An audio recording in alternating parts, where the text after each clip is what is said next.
Olá, bem-vindo de volta.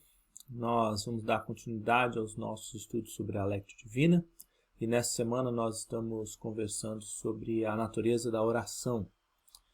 Nós já conversamos sobre o fato da oração ser algo que nós fazemos em resposta à revelação de Deus e já conversamos sobre a motivação da oração, aprendendo com o pedido dos discípulos a Jesus, de que eles não queriam uma oração que fosse uma resposta mágica, mas eles perceberam que a vida contagiante de Jesus estava imersa nessa realidade da oração, estava nutrida no relacionamento dele com o Pai. Nessa direção, nesse vídeo, eu queria te convidar a conversar sobre a atmosfera da oração. Se Jesus orava ao Pai, o que isso significa para nós? A quem nós oramos? Qual é a nossa relação com Deus quando oramos? Como que a filiação de Jesus e a paternidade de Deus Pai se aplicam a nós quando nós buscamos a Deus em oração. Enquanto nós conversamos sobre isso, nós ainda estamos dentro desse tema maior da motivação e ainda estamos caminhando no texto de Lucas 11, quando os discípulos pedem a Jesus, ensina-nos a orar.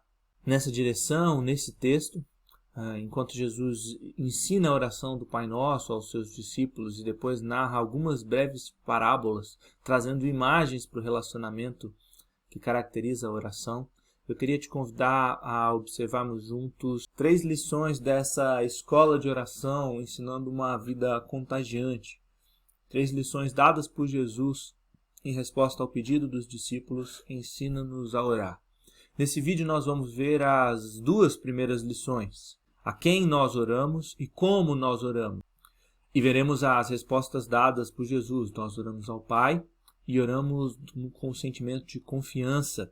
Confiança no vínculo familiar com o qual o Pai nos coloca com Ele. No próximo vídeo nós vamos conversar sobre a pauta, sobre a agenda da oração, sobre pelo que nós oramos.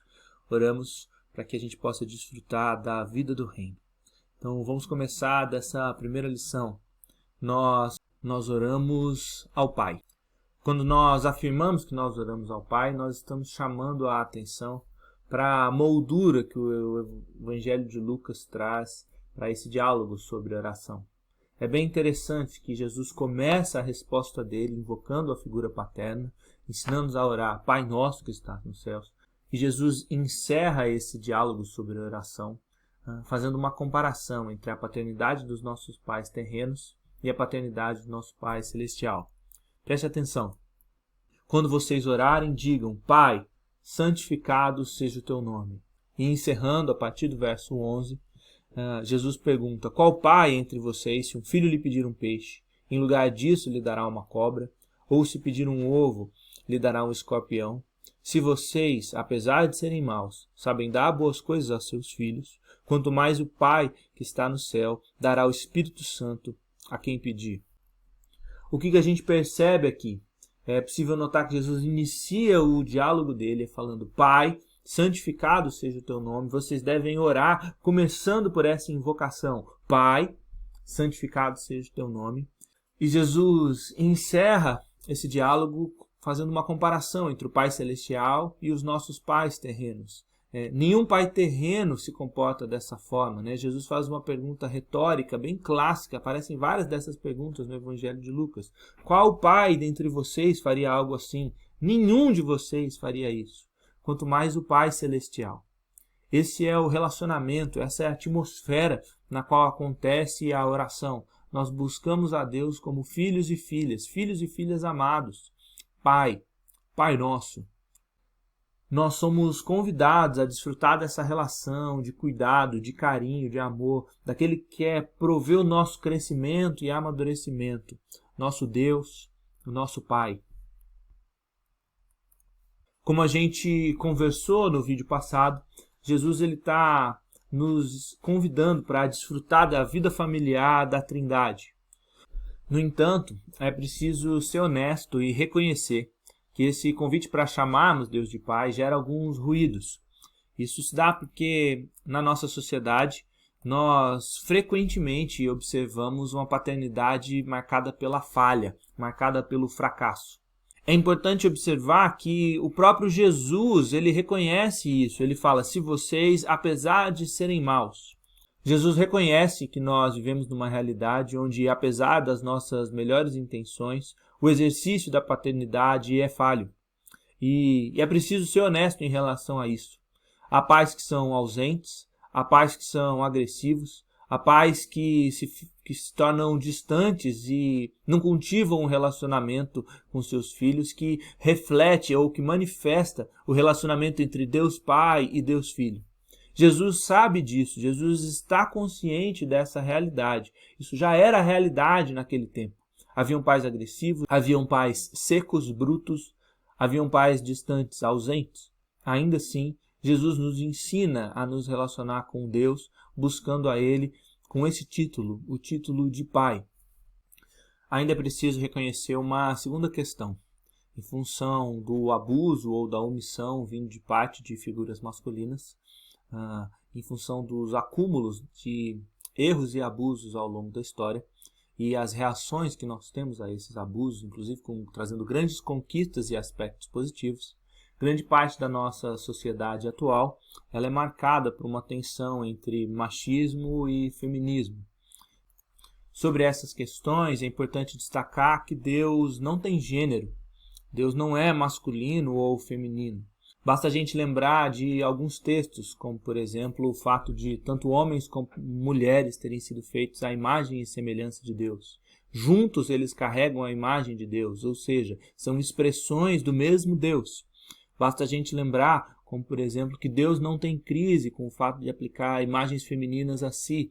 No Salmo de número 131, nós lemos que, como uma criança que se aquieta no colo de sua mãe, como uma criança recém-amamentada, uma criança desmamada, assim é minha alma para com Deus.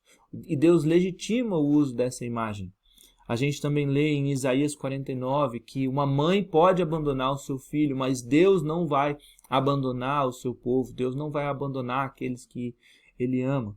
A gente vê o próprio Jesus aplicar para si a imagem de uma galinha no Evangelho de Lucas. Ele olha para Jerusalém e fala, Jerusalém, Jerusalém, como uma galinha que acolhe os seus pintinhos. Assim eu queria acolher você debaixo dos meus braços, mas não é possível. Assim é importante destacar que Deus está ciente que o mundo teria esse tipo de ruído, seja em função de pais omissos e ausentes, seja em função do acúmulo histórico de erros da parte de homens e as tensões que o machismo traria e as consequentes reações de diferentes movimentos ao longo da história. Ainda assim, Jesus nos ensina a orar chamando a Deus de Pai. Jesus nos convida a inverter essa relação, a não projetar a relação que nós temos com o nosso Pai terreno para Deus, mas aprender do relacionamento que Deus Pai tem com Deus Filho, com Jesus Cristo, o que significa verdadeiramente ser Pai, o que esse adjetivo tem para nos ensinar, o que significa sermos acolhidos por Deus quando Ele nos chama de filhos e filhas amados. No versículo 5, dentro dessa moldura maior, convidando a gente a adotar a imagem de Pai para o nosso relacionamento com Deus, a gente tem uma segunda imagem. Jesus pergunta, qual dentre vós, tendo um amigo? O que Jesus está fazendo quando ele traz essas imagens? A imagem do Pai, a imagem do amigo. Jesus está nos convidando a perceber que se nos nossos relacionamentos familiares e sociais com os nossos pais e amigos, a gente pode desfrutar de coisas boas, infinitamente maior, infinitamente melhor é o relacionamento que temos com Deus, nosso Pai, Deus, nosso amigo. Ao usar a imagem de Deus como Pai, como amigo, Jesus está nos convidando à vida familiar da Trindade. Se isso tem possíveis ruídos, isso tem também inúmeras bênçãos. Jesus está falando de um tipo de relacionamento que envolve confiança e satisfação mútuas. Como Deus se refere a Jesus Cristo no batismo, este é o meu Filho amado em quem eu me comprazo. O tipo de relacionamento de pertencimento, de compartilhamento de tudo que tem, que a gente vê Jesus apresentando a filiação dele com Deus Pai em João, capítulos 14 a 17. A naturalidade no cuidado, com amor, com perdão, como nós vemos na parábola do filho pródigo. o cuidado de Deus para conosco, como nós temos em Mateus 6. O seu Pai sabe do que vocês precisam antes mesmo de o pedirem.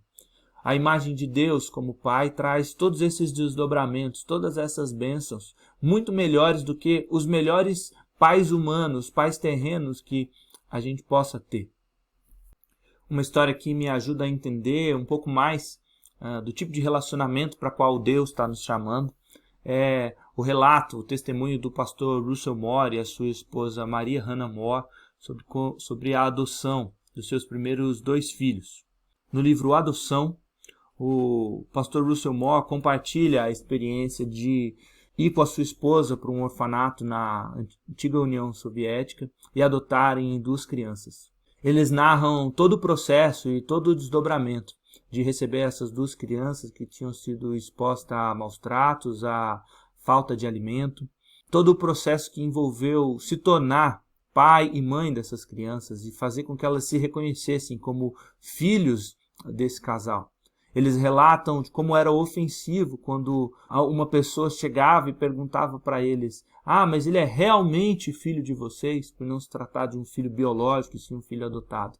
E eles, ofendidos, indignados com a pergunta, afirmavam: sim, eles são nossos filhos, eles são legitimamente nossos filhos. Eles vão ser tratados como filhos, filhos reais, porque pois é isso que eles são. Um dos momentos bem tocantes do livro em que o pastor Russell Moore está compartilhando, ele narra quando ele percebeu que as crianças de fato se sentiam acolhidas e tinham assumido a identidade como filhos do casal. Ele narra que em todas as refeições era frequente que as crianças pegassem migalhas, pegassem restos de comida e colocassem nos bolsos das calças ou das blusas em que elas estavam vestindo e levassem essas migalhas para o quarto. E eles descobriram que isso acontecia porque no orfanato em que as crianças haviam ficado, era frequente que elas só tivessem uma refeição por dia e às vezes nem sempre uma refeição por dia.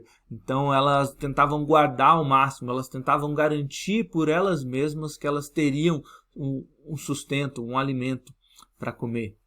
O que o Russell Moore compartilha é que quando as crianças pararam de levar as migalhas, pararam de tentar garantir por si mesmas que elas teriam essa próxima refeição, esse próximo alimento, elas compreenderam que elas foram acolhidas como filhos. Compreenderam que eles, como pai e mãe, estariam lá para garantir uma próxima refeição.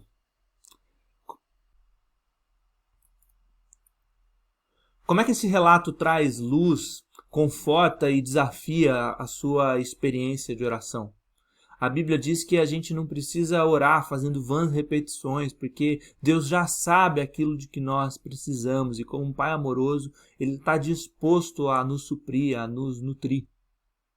Será que a gente está tentando, à semelhança dessas crianças que tinham experimentado situações de carência, nós mesmos garantir com as nossas próprias mãos, com os nossos próprios bolsos, com aquilo onde nós conseguimos acumular alguma coisa, garantir de nós para nós mesmos o nosso sustento?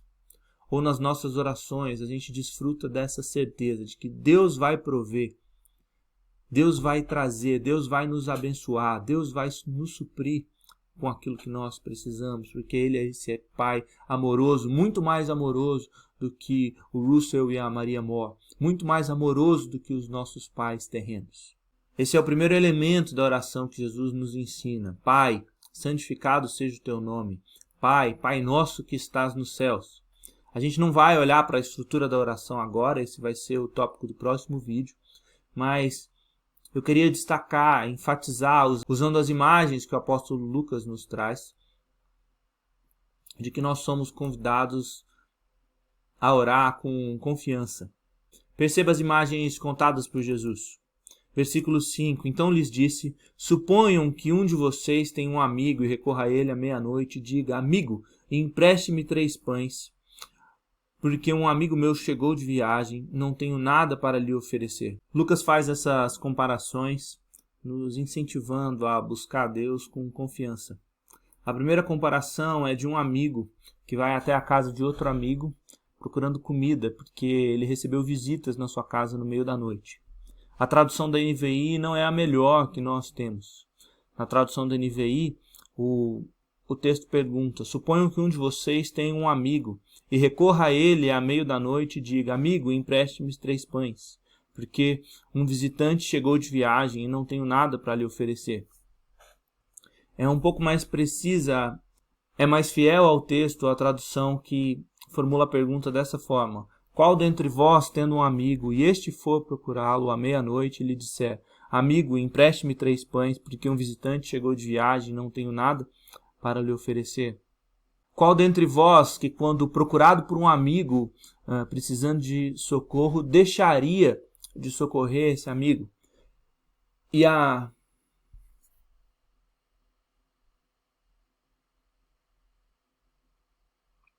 Qual dentre vocês que, procurado por um amigo que necessita de socorro, deixaria de socorrê-lo?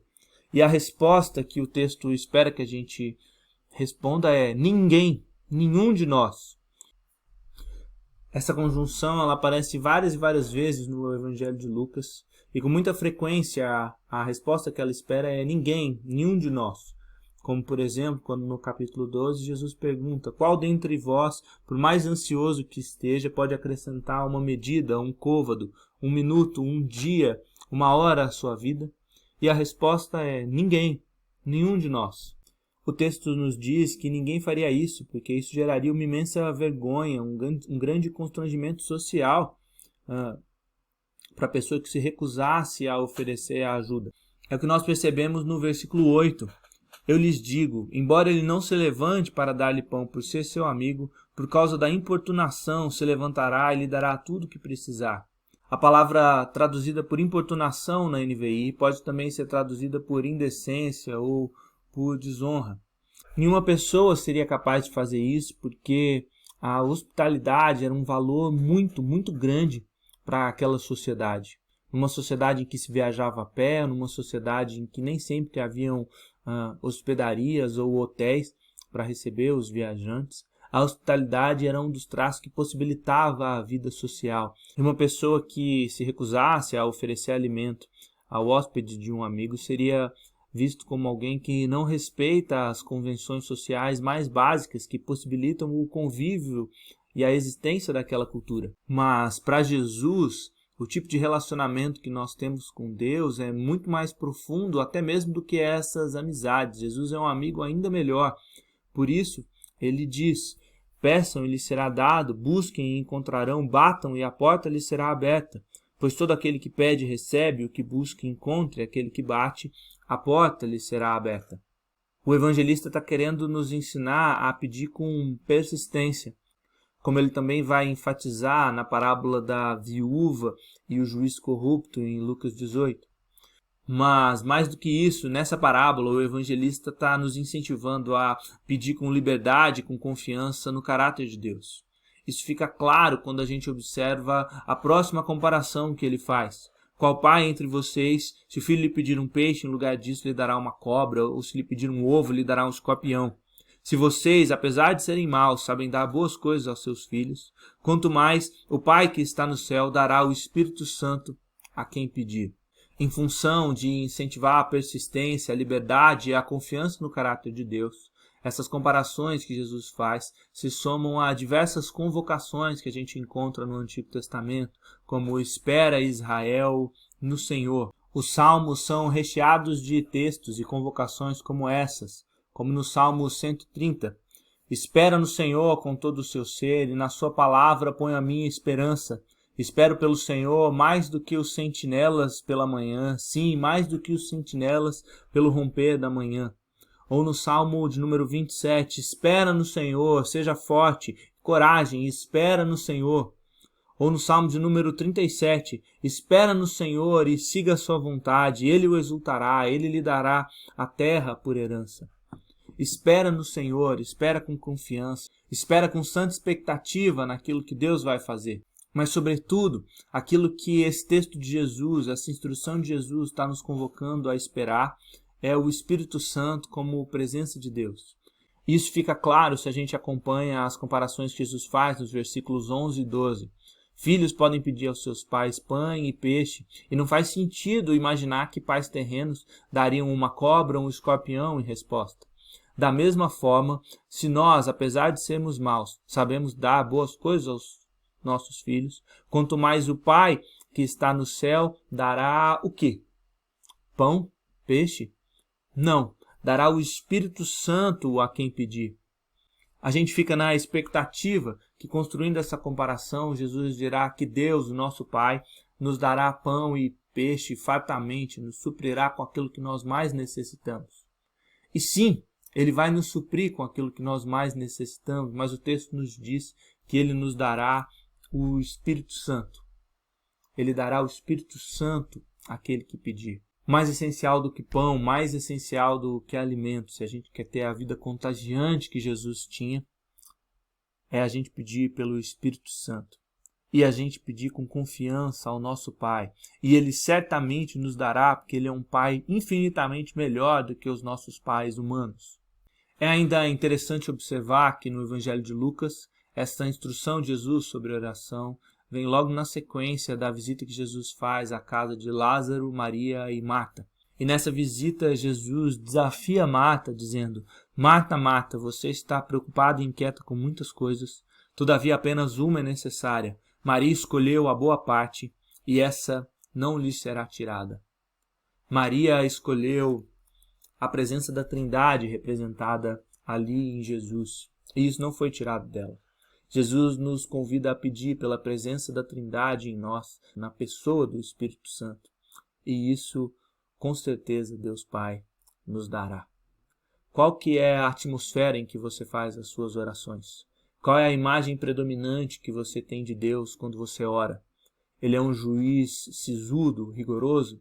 Ele é um policial buscando apontar suas falhas, os seus pecados? Ou ele é um pai amoroso? Um pai que sabe o que você necessita. Um pai na presença do qual você não precisa guardar as migalhas nos seus bolsos. Um pai que com certeza vai dar o Espírito Santo, a presença do próprio Deus para nos nutrir, nos alimentar, se nós pedirmos a Ele. Qual é a atmosfera da sua oração? Eu queria te convidar a buscar a Deus como Pai. Eu queria te convidar a que você buscasse a Deus com confiança, da maneira que Jesus nos ensinou a orar. É assim que eu quero orar, é assim que eu espero que você cultive a sua vida de oração.